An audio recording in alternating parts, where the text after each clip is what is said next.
we should be encouraged by these employment numbers, but we shouldn't lose focus of passing stimulus that needs to be done, especially helping out small businesses and encouraging these states, these blue states especially, that are slow into reopening, to reopen again. We need to get our kids back to school. That impacts a lot of middle class, lower economic class families that have to pay for childcare or figure out an arrangement, perhaps not even go to their job. So we need to reopen this economy. The president has a plan for that, whereas you have Joe Biden saying things like, if it came down to the scientists, he'd close everything down again, and we just cannot afford that. I don't know. And I think that that's a horrible thing that's happened, especially within the House Intelligence Committee. We know Adam Schiff was one of the perpetrators of the Russian hoax in 2016 all the way through, today. Really, he's still pushing that the president was somehow a Russian asset. And so I don't know how you stop the leaks, but I understand why John Radcliffe is doing this. It's because we're just months away from November 3rd.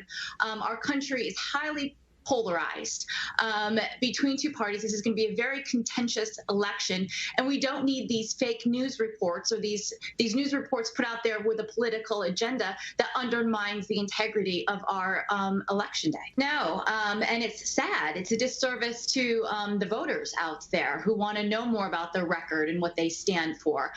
Joe Biden, like you said today, called a lid at 9:30 in the morning. It's unprecedented, I believe, that a presidential candidate the day after Labor Day, when we're in the full sprint to Election Day, is deciding not to do any press avails or even go out on the campaign trail to speak with voters.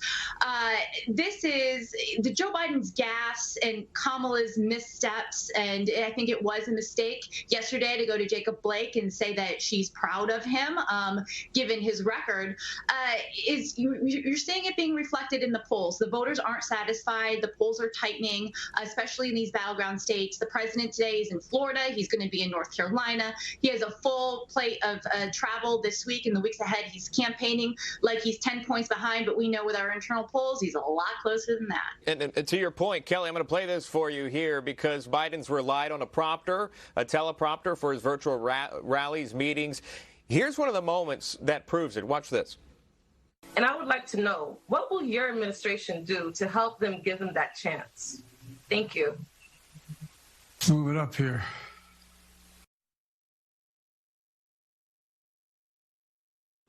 Okay, so he just tells him there, you got to scroll up there so he can get to his answer.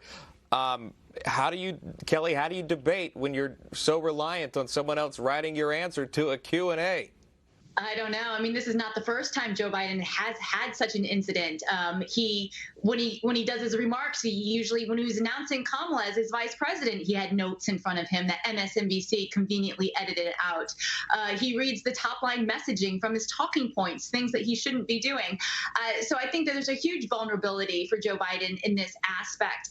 However, I don't want to underestimate his ability on the debate stage. Just, several months ago, he was going to ban fracking. Now, last week, he said he's absolutely not going to ban fracking. Yesterday, at a campaign event, he said, Donald Trump's the only one who wants to defund the police. That's not me. Well, just months ago, he said he wanted to redirect funding from police departments. So he's very scattered with his messaging and his policies. He doesn't really believe in anything. And so this is an area that could possibly trip up the president because he's very committed to his policy goals and his ideals and stands behind them. Whereas Joe Biden, you just don't know where he's coming from on any given day.